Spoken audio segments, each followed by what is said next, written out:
A medianoche, mi padrastro derribó la puerta y me golpeó, mientras mi madre estaba de pie. Pedí ayuda y me desplomé. Mamá dijo que algunos niños solo necesitan una disciplina más severa para aprender respeto. Mi hermana observaba desde la puerta. Lo que pasó después horrorizó incluso a la policía. Tenía 17 años cuando sucedió. De pequeños, solo vivíamos mi madre, mi hermana mayor Hannah y yo en una pequeña casa de 3 habitaciones en un barrio residencial bastante descuidado. Papá se fue cuando yo tenía 8 años. Simplemente empacó sus maletas una noche y desapareció. Tuvo una serie de novios, cada uno peor que el anterior. Hasta que conoció a Vincent cuando yo tenía 14 años. Vincent era diferente a los demás, tenía dinero para empezar, trabajaba en administración de obra y era dueño de su propia empresa, conducía una camioneta negra reluciente, usaba relojes caros. Y llevaba a mamá a restaurantes elegantes, nos compraba regalos a Hannah y a mí cosas. 6 meses después de conocerse, Vincent se mudó con nosotros 2 meses.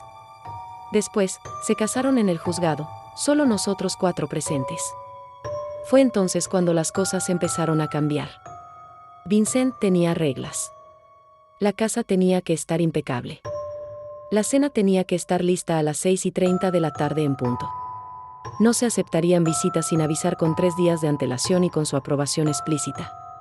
Nada de llamadas después de las 9 de la noche. Nunca cerramos las puertas de los dormitorios. Aunque ya había sido nuestra casa mucho antes de que él llegara. Chana, que entonces tenía 19 años, aprendió rápidamente a manejar los cambios de humor de Vincent. Se convirtió en la hijastra perfecta. Siempre amable, siempre dispuesta a ayudar, siempre asegurándose de que no lo provocara. Intenté seguir su ejemplo, pero no soportaba la falsedad. El andar con pies de plomo. La primera vez que Vincent me golpeó, tenía 15 años. Se me había olvidado sacar la basura. Su palma abierta me golpeó las mejillas con tanta fuerza que vi estrellas. Mamá estaba en la cocina y debió oír la bofetada. Más tarde, me dijo que necesitaba ser más responsable. A partir de ahí, la situación empeoró. Una bofetada por contestar mal. Un empujón por llegar 5 minutos tarde. Un puñetazo en el estómago cuando me tocó ver álgebra. Cada vez, mamá encontraba la manera de justificarlo. Solo no lo empeores. Ya había aprendido a disimular los moretones con maquillaje y mangas largas. Había aprendido a llorar en silencio contra mi almohada. Había aprendido que nadie vendría a salvarme. Tenía una cuenta bancaria secreta donde ahorraba cada dólar para mi trabajo de medio tiempo en la biblioteca. Había llenado solicitudes para la universidad, buscando becas y ayuda financiera. Pero nunca llegué al 278. Todo empezó con un mensaje de texto. Estaba trabajando en el último turno en la biblioteca, ordenando libros en la sección de referencia, cuando vibró mi teléfono. Era de un número que no reconocí. ¿Es Cal? Es Jake, del Instituto Westfold. Jake sabía quién era, alto, tranquilo, siempre con un cuaderno de dibujo. Sí, soy yo. ¿Cómo conseguiste mi número?, respondí. Espero que estés bien. Me lo dio Megan. Quería preguntarte si te interesaría tomar un café algún día. Me dio un vuelco el corazón. Nadie me había invitado a salir antes. Las reglas de Vincent lo garantizaban. Pero estaba en el trabajo, lejos de casa, lejos de él. Por una vez, pude tomar mi propia decisión. Me gustaría. ¿Cuándo? La biblioteca estaba cerrada y le dije a mamá que iba a hacer un turno extra. El dinero extra que traje significaba que Vincent podía comprar whisky más caro. Era amable, divertido y se interesaba por lo que decía. Hablamos durante horas sobre libros, arte y nuestros planes después de graduarnos. Quería estudiar arquitectura. Cuando me acompañó a la parada del autobús después, le dije que mi padrastro era estricto, pero no lo peor. Me daba mucha vergüenza. Entonces llegó la noche que lo cambió todo. Estaba en mi habitación estudiando para un examen de cálculo cuando escuché la notificación. Era hermoso. No noté la sombra que se cernía sobre mi cama, pero sin duda oí la voz de Vincent, grave y peligrosa, justo detrás de mí. ¿Quién demonios es Jake? Me giré, apretando el teléfono contra el pecho, pero fui demasiado lento. Vincent me lo arrebató de las manos. ¿Has estado saliendo con un chico? Su voz era aterradoramente baja. ¿Después de todo lo que he hecho por ti? No lo es, solo somos amigos, balbuceé, retrocediendo hasta que choqué contra la pared. Los amigos no hacen dibujos así. Golpeó la pared y cayó al suelo, con la pantalla hecha añicos. Los amigos no escriben estas estupideces. Me arrastró de vuelta a la habitación y me empujó sobre la cama. Le has estado mintiendo a tu madre, andando a escondidas, comportándote como una putita. Quítate la camisa. ¿Qué? Dije que te lo quitaras. Ahora, Vincent. La voz de mi madre llegó desde la puerta. Estaba allí de pie, en bata, con los ojos abiertos. ¿Qué pasa? Por un instante, sentí una oleada de esperanza. Tenía que hacerlo. Tu hija ha estado a escondidas con un chico. Nos mintió durante semanas. Luego a mí. Solo tomamos un café un par de veces. Es un buen tipo. En ese momento, supe que estaba solo. Darme cuenta me infundió una extraña valentía. Me voy, dije, dirigiéndome a la puerta. Me quedo en casa de un amigo esta noche. Mamá. Grité, pero ya se estaba marchando. Sus pies en pantuflas resonaban suavemente por el pasillo. Lo que siguió fue la peor paliza de mi vida. Al principio me defendí, arañando y pateando, pero era demasiado fuerte. La voz de Vincent parecía provenir de todas partes a la vez, rebotando en las paredes de mi pequeño dormitorio, invadiendo cada rincón de mi conciencia. El dolor era cegador, abrasador, y me dejaba sin aliento. Intenté arrastrarme, arañando la alfombra con los dedos. Pero me agarró del tobillo y me arrastró hacia atrás. Por favor, jadeé, no puedo respirar. Bien, gruñó, con el rostro desencajado de rabia. Quizás eso te calle por una vez. Me agarró el brazo y me lo retorció por detrás de la espalda. El chasquido que sentí al dislocarse el hombro fue audible, un sonido espantoso que jamás olvidaré. El dolor fue inmediato y abrumador. Vincent me tapó la boca con la mano, con la mirada desorbitada. Cállate. ¿Quieres que los vecinos oigan? ¿Quieres que llamen a la policía? Le mordí la mano con todas mis fuerzas, saboreando su sangre. Retrocedió bruscamente con un aullido y luego me dio un revés con tanta fuerza que mi cabeza se ladeó. Se me nubló la vista y sentí una humedad cálida extenderse por mi cara. Me sangraba la nariz, probablemente rota. Tomó mi lámpara de escritorio, una pesada pieza de cerámica que mi abuela me había regalado antes de morir, y la levantó sobre su cabeza. En ese momento, creí de verdad que iba a morir.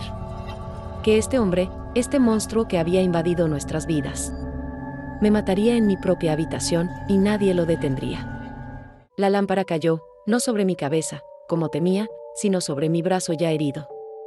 El dolor era tan intenso que ya ni siquiera podía gritar. Puntos negros danzaban en los bordes de mi visión.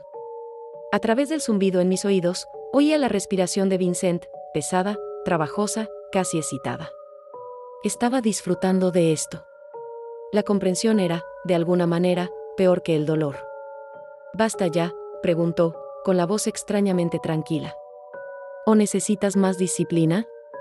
No podía hablar. Movía la boca, pero no salía ningún sonido. Todo mi cuerpo era una sinfonía de dolor, cada parte compitiendo por ser escuchada. Vincent se agachó a mi lado, agarrándome del pelo para obligarme a mirarlo. «Te hice una pregunta». «Lo siento». Logré susurrar, aunque las palabras me supieron a ceniza. «Para, por favor. Así está mejor». Me soltó el pelo y mi cabeza cayó al suelo. «Ahora, ¿quién manda aquí?». «Tú», murmuré, odiándome por la sumisión, pero sabiendo que era mi única oportunidad de sobrevivir. «¿Y quién hace las reglas en esta casa?». «Tú». «¿Y qué pasa cuando las rompes?». Dudé, y él volvió a levantar la mano. «Tú. Me disciplinas, me ahogo». «Así es». Él asintió, satisfecho. «¿Y por qué te castigo?». «¿Por qué? Porque me amas», dije, recitando el retorcido mantra que me había hecho repetir incontables veces. «Exactamente». Su voz era casi dulce ahora, lo cual de alguna manera era más aterrador que su rabia. «Todo lo que hago, lo hago por amor. Para hacerte mejor persona. ¿Lo entiendes, verdad? Ahora, creo que necesitas reflexionar un tiempo sobre tu comportamiento. No cenamos esta noche. No podemos ir al baño, excepto a las 9 p.m., con supervisión. Sin teléfono, obviamente. Recogió los restos de mi teléfono destrozado. Estaré pendiente de ti toda la noche. Si te pillo intentando salir de esta habitación. Se giró para irse, pero se detuvo en la puerta. Ah, y Cale. Si alguna vez vuelves a ver a ese chico, lo que pasó esta noche te parecerá un picnic comparado con lo que te haré. Me quedé allí tirada en el suelo, rota y sangrando, escuchando sus pasos alejarse por el pasillo. Oí encenderse la televisión en la sala. La conocida canción de su comedia favorita, seguida de su risa por algún chiste. ¿Cómo pudo pasar de simplemente matarme a reírse de un programa de televisión en cuestión de minutos? La casa se instaló en su rutina nocturna a mi alrededor. Oí a mi madre en la cocina, el ruido de los platos mientras limpiaba después de cenar. Como si no estuviera tirado en el suelo de mi habitación en un charco de mi propia sangre. Intenté moverme para al menos arrastrarme hasta la cama. Mi hombro dislocado colgaba en un ángulo anormal. Mis costillas gritaban con cada respiración superficial. Sentía que mi ojo derecho se cerraba por la hinchazón. El sabor a sangre me llenaba la boca. En ese momento, una extraña calma me invadió. Esto era el punto de quiebre. O escapaba o moría en el intento. Porque quedarme significaba una muerte lenta y dolorosa del espíritu hasta que mi cuerpo finalmente la siguiera. Con mi brazo sano, alcancé el osito de peluche andrajoso que había caído al suelo junto a mí. El señor. Con cuidado, con dolor, abrí el pequeño bolsillo oculto que le había cosido en la espalda, donde guardaba mi dinero para emergencias. No era mucho, poco más de $300, pero tendría que ser suficiente. El tiempo transcurría en tramos extraños. Los minutos parecían horas. El dolor remitía y luego regresaba con más fuerza. Perdí la conciencia varias veces. Solo para despertarme sobresaltado por el sonido de pasos y las voces del pasillo desde la sala. En un momento dado, oí golpes en la puerta. La voz de Hannah, presa del pánico, de Vincent. Ya basta. Ya no se veía bien. Ayúdenme. Mamá entró en la habitación y, por un instante, pensé que venía a rescatarme. En cambio, le puso una mano en el brazo a Vincent. Ya es suficiente por esta noche, cariño. Aprendió la lección. No podía creer lo que oía. Mamá, susurré, me rompió el brazo. Necesito un médico. Me miró con una expresión extrañamente distante. Algunos niños solo necesitan una disciplina más severa para aprender respeto. Tú te lo buscaste, Cal. La habitación empezó a dar vueltas. Lo último que recuerdo antes de perder el conocimiento fue la voz de Vincent, diciéndole a mamá que me limpiara antes de que los vecinos vieran algo. El reloj de mi mesita de noche marcaba las 3:17 de la mañana. La casa estaba en silencio. Mi brazo derecho estaba doblado en un ángulo antinatural. Mis costillas me dolían al intentar respirar hondo. Sentía la cara hinchada y extraña. Al tocarme la mejilla, mis dedos quedaron pegajosos de sangre. Supe entonces que tenía que irme. Ni mañana, ni después de la graduación. Saqué mi mochila de emergencia de debajo de la cama. La preparé hacía meses. Robado del archivador de mamá. Mi tarjeta de la biblioteca y los $312 en efectivo que guardaba escondidos en un viejo peluche. Me senté en el borde de la cama un momento, intentando reunir las pocas fuerzas que me quedaban. La casa estaba en silencio, salvo por los ronquidos ocasionales de Vincent desde el dormitorio principal.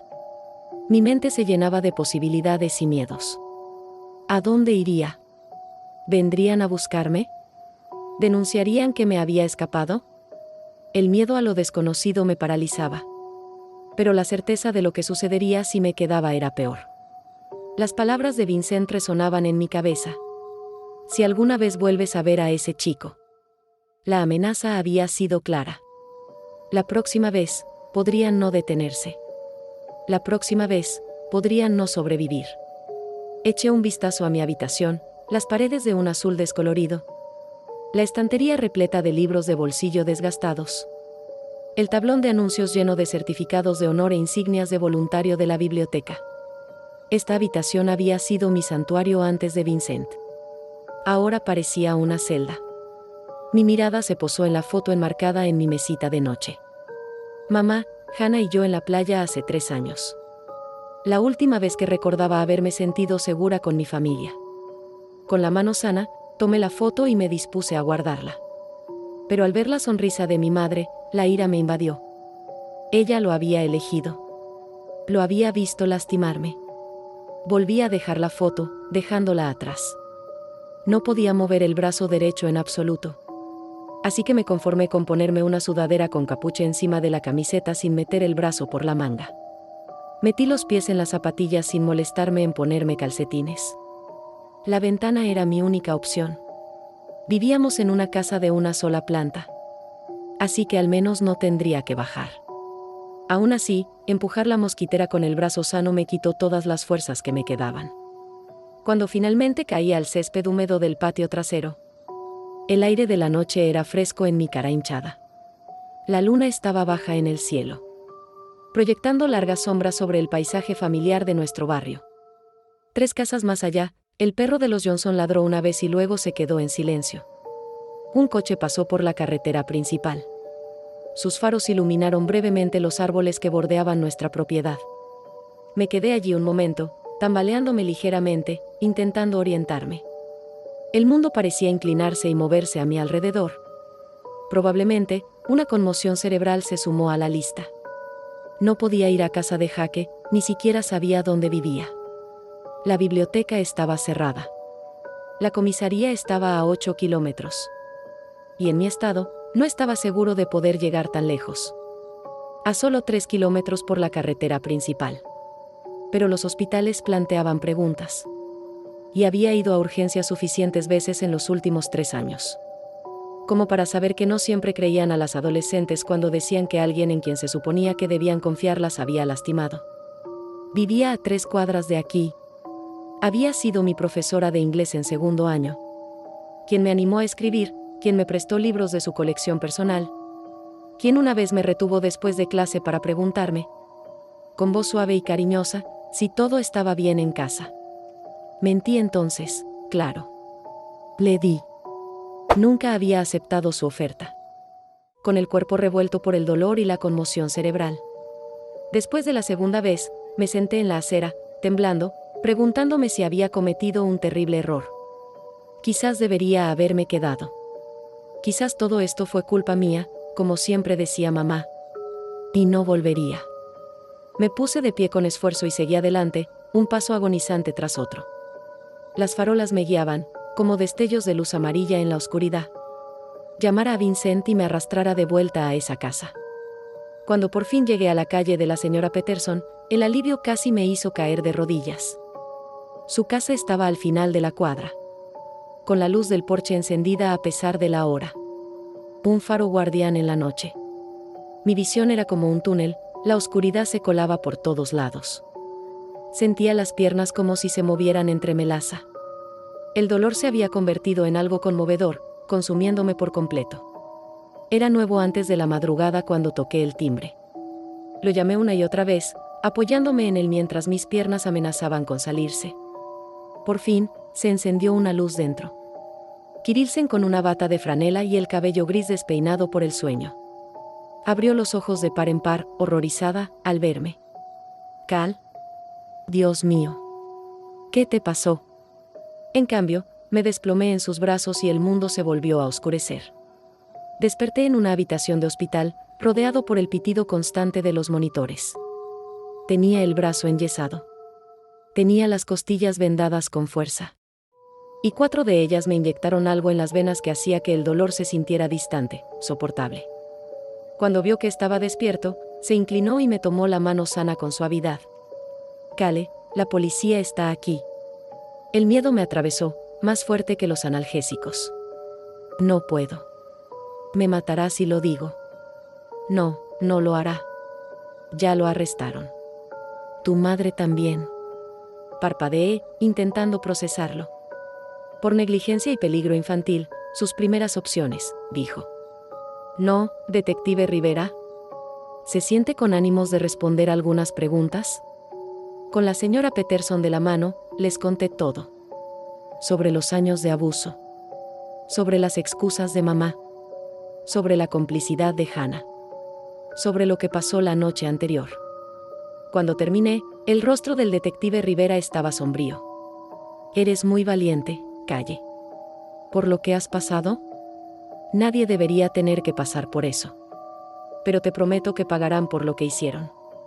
¿Qué pasará ahora? Pregunté, repentinamente aterrorizado por la respuesta. No tenía familia con la que regresar. Permanecerás en el hospital hasta que te recuperes lo suficiente como para que te den de alta, dijo. Después, encontraremos un lugar seguro donde quedarte. Mi padre se fue hace años. No sé dónde está. La señora Peterson se aclaró la garganta. En realidad, puede que no sea cierto. Tanto la detective Rivera como yo la miramos sorprendidas. Cuando te desmayaste anoche, se te abrió la mochila, explicó. Dudó. El nombre en tu certificado de nacimiento es Stephen Mitchell. Siempre has dicho que el nombre de tu padre era James Collins. La miré, confundida. Eso no tiene sentido. Mamá siempre lo decía. Me quedé en silencio. Otra mentira. ¿Otra forma en que mamá controlaba mi vida? ¿Puedes encontrarlo? ¿Stephen Mitchell? El detective Rivera asintió lentamente. Podemos intentarlo. Los siguientes días transcurrieron entre médicos, trabajadores sociales e interrogatorios policiales. Mis lesiones eran graves, un hombro dislocado, costillas rotas. Una muñeca fracturada y más moretones de los que se podían contar. El médico dijo que tuve suerte. Unos cuantos golpes más en la cabeza podrían haber causado daños permanentes. Hannah vino a verme una vez. Se quedó parada, incómoda, a los pies de mi cama, sin mirarme a los ojos. No sabía que fuera tan grave, dijo finalmente. Pensé que solo te estaba disciplinando. No hiciste nada. Yo también tenía miedo. Su voz se alzó a la defensiva. No sabes cómo era cuando no estabas. Las cosas que decía que me haría si no te tenía en cuenta. Una parte de mí quería perdonarla. Pero una parte más grande no podía olvidar cómo se quedó en esa puerta. Confirmando lo que Vincent me había hecho. ¿A ti también te arrestaron?, pregunté. No. Estoy cooperando con la investigación. Bien por ti, dije, volteando la cara. Se fue sin decir una palabra más, y no la volví a ver en mucho tiempo. 2 semanas después de mi ingreso en el hospital, la detective Rivera regresó con noticias. Tu padre biológico. Se me subió el corazón a la garganta. Y él no tenía ni idea de que existías. Tu madre nunca le dijo que estaba embarazada. Salieron brevemente en la universidad y luego ella cortó todo contacto. Se sentó en el borde de mi cama. Está casado y vive a unas 3 horas de aquí. Tiene 2 hijos pequeños. Y quiere conocerte. No podía hablar. Todos estos años, creo que mi padre me abandonó. Descubrir que todo era mentira lo cambió todo. Viene mañana, continuó el detective Rivera. Asentí, con lágrimas corriendo por mi rostro. Stephen Mitchell no era nada de lo que había imaginado y era todo lo que necesitaba. De hecho, lloré. Lo siento mucho, seguía diciendo. Si lo hubiera sabido. Si hubiera tenido idea. No es tu culpa, le dije, aunque una pequeña parte de mí deseaba que de alguna manera lo hubiera sabido. Me contó sobre su vida, cómo se casó con su esposa, Laura, hacía 12 años. Cómo tuvieron 2 hijos, Maya y Noah, de 18 años. Cómo se veían en una casa con un gran patio trasero y un perro llamado Max. Cómo trabajaba como arquitecto, diseñando casas y centros comunitarios.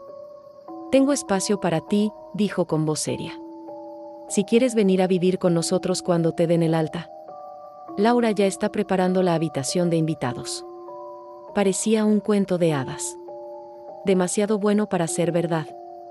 ¿Y si estoy demasiado mal?, susurré, expresando mi miedo más profundo. ¿Y si no puedo ser normal después de todo lo que ha pasado? Ya veremos el resto juntas. Por primera vez en años, me permití tener esperanza. Vincent y mi madre fueron a prisión. Las pruebas serán abrumadoras. Sino también años de informes escolares que registraban lesiones inexplicables. Había estado grabando las palizas. Cuando la policía describió esto en el tribunal, varios jurados tuvieron que abandonar la sala. El juez declaró el receso. Los abogados defensores intentaron presentarme como una adolescente problemática que había provocado el abuso. Mencionaron a mi novio secreto como prueba de mi engaño. Sugirieron que tenía antecedentes de autolesiones. Que mis lesiones eran en gran parte autoinfligidas. Todavía recuerdo a la abogada de Vincent. Una mujer de rasgos afilados con trajes caros que hablaba con calculada precisión. Señorita Wilson, decía, con la voz impregnada de falsa compasión. No es cierto que ha tenido problemas de disciplina en la escuela. Que la han pillado mintiendo a los profesores. Que una vez falsificó la firma de su madre en una autorización. Cada pregunta buscaba socavar mi credibilidad. Cada insinuación pretendía sembrar la duda. El día que mostraron los videos en el tribunal fue el peor. La fiscalía había pensado en admitirlos como prueba. Los abogados de Vincent habían luchado con la misma intensidad para impedir su participación, alegando que violaban su derecho a la privacidad. Con las debidas advertencias al jurado y a los espectadores. Me senté en el estrado de los testigos. Con las manos tan apretadas que las uñas me dejaron marcas en las palmas. Las luces de la sala se atenuaron. Una pantalla descendió. Y de repente, allí estaba yo, una versión más pequeña y aterrorizada de mí misma. Acurrucada en un rincón mientras Vincent se alzaba sobre mí, cinturón en mano. Por favor, fíjenme en la bolsa. No fue mi intención. Fue un accidente. No pienses en los sonidos. No pienses en cómo todos en esta sala presencian tu humillación más íntima. Cuando volvieron las luces, varios jurados lloraban desconsoladamente. Una mujer se tapó la boca con la mano y abrió los ojos de par en par por el horror. El rostro del juez estaba sombrío. Su habitual distanciamiento judicial se había quebrado por lo que acababa de presenciar. El fiscal, un hombre de mirada amable llamado señor Debes, se acercó al estrado de los testigos. 3 ronchas en la espalda que necesitaron puntos, moretones en brazos y piernas. Una muñeca torcida de cuando me caí intentando escapar de él. ¿Buscaste atención médica por estas lesiones? Negué con la cabeza. No, mi mamá. Me limpió las heridas y me las vendó en casa. Tragué saliva con dificultad. Dijo que ir al hospital solo causaría más problemas. ¿Más problemas para quién, Cal? Miré directamente a mi madre, sentada en la galería detrás de la mesa de la defensa. Ella evitó mi mirada. Para ella. Para Vincent. No para mí. ¿Y las lesiones que sufrió esa noche? No, dije en voz baja. El médico dijo que podría haber muerto sin el tratamiento médico adecuado. Me operaron del hombro. Tenía una hemorragia interna por las costillas rotas. Y tu madre, una profesional de la salud que habría reconocido la gravedad de estas lesiones, ¿decidió no llevarte al hospital? Sí. El contrainterrogatorio fue peor. La abogada de Vincent intentó insinuar que tenía antecedentes de autolesión. Que yo misma me había infligido las lesiones y luego culpó a Vincent. ¿Que una vez le dijiste a tu consejero escolar que pensaste en hacerte daño? Sí, lo admito. Y no es posible que en uno de estos episodios te hicieras daño y luego. ¿Y tu búsqueda a través de mí, quemando el miedo y la vergüenza? ¿Estás sugiriendo que me disloqué el hombro? ¿Que me lastimé las costillas? ¿Que me filmé siendo golpeada y luego, de alguna manera? ¿Acaso nos juntamos todos y decidimos incriminar a este hombre inocente? El abogado defensor espetó. El testigo está argumentando. El testigo puede continuar. Dije lo que tenía que decir. El jurado había visto los videos. Había escuchado el testimonio médico. Había visto las fotografías de mis lesiones, documentadas con todo detalle por el personal del hospital, y llegué a la puerta de la señora Peterson. Las pruebas médicas no mintieron. Tampoco esos videos. Al final, Vincent fue condenado a 25 años por maltrato infantil agravado. Mi madre recibió 15 años de prisión por poner en peligro a un menor, negligencia y complicidad en el abuso. Hannah testificó en contra de ambos. No estuve presente el día que prestó su testimonio.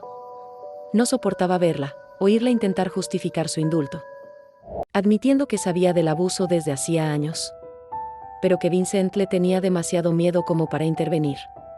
La jueza mostró su indulgencia. Hizo servicio comunitario y terapia obligatoria.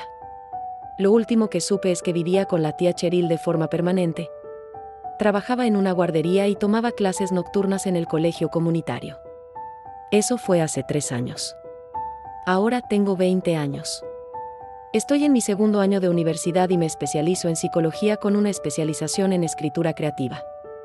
Sigo viviendo con Steven, mi padre, y su familia, apoyándome durante las pesadillas y los ataques de pánico en el largo y lento proceso de recuperación. La transición no fue fácil. Visitas al médico y noches de insomnio. De que estaba de pie junto a mi cama con la misma furia fría en la mirada, sin presionarme ni apresurarme para que volviera a dormir. Laura, con su experiencia en desarrollo infantil, parecía comprender instintivamente mis detonantes. Siempre me preguntaba antes de abrazarme. Era una niña extraña y destrozada que había aparecido de repente en sus vidas, pretendiendo ser su hermana. Pero los niños son increíblemente adaptables. No pasó mucho tiempo antes de que Maya me enseñara su colección de piedras y Noah me rogara que le leyera cuentos antes de dormir. La primera vez que Noah tuvo una rabieta y Steven alzó la voz, me dio un ataque de pánico tan fuerte que casi llamaron a una ambulancia. La vez que Maya tocó sin querer la puerta cerrada de mi baño mientras me duchaba, lo que me sumió en un profundo terror porque sonaba demasiado como si Vincent estuviera golpeando la puerta de mi habitación. Nos adaptamos. Crecimos juntos como familia. Steven me matriculó en el instituto local para terminar el último año. Era extraño ser la chica nueva cuando todas las demás se conocían desde el kinder. Pero también había libertad en el anonimato. Nadie conocía mi historia. Nadie me miraba con lástima ni curiosidad morbosa. Podría ser simplemente Cal, la estudiante de intercambio tranquila a la que le gustaban los libros y era reservada. Hice algunos amigos. No muchos, pero suficientes. Personas que aceptaban mis límites sin cuestionarlos. A quienes no les importaba que nunca los invitara a mi casa. O que a veces cancelara planes a última hora porque la idea de salir en público se me hacía abrumadora. Trayendo libros que creía que me gustaría y novedades sobre mi antiguo colegio. Ella era el puente entre mi pasado y mi presente. La única persona que me conocía de antes y de después. El día de la graduación fue surrealista. Cruzar el escenario, recibir mi diploma. Me sentí como si la vida de alguien más. Un regalo que no me había ganado. La universidad fue una decisión consciente. Podría haberme tomado un año sabático, para tener más tiempo para sanar. Pero estaba cansada de poner mi vida en pausa por lo que Vincent me había hecho. Quería avanzar y construir algo nuevo. Elegí una escuela cerca de casa. Una con un buen programa de psicología y un sólido sistema de apoyo para estudiantes con antecedentes traumáticos. Una habitación individual en la residencia. Flexibilidad para asistir los días en que el TEPT era.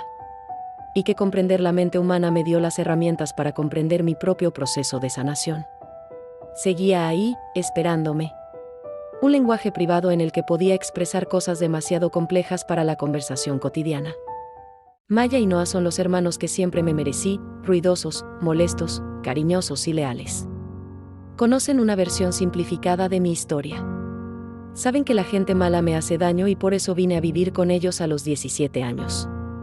Saben que a veces necesito más espacio, más silencio.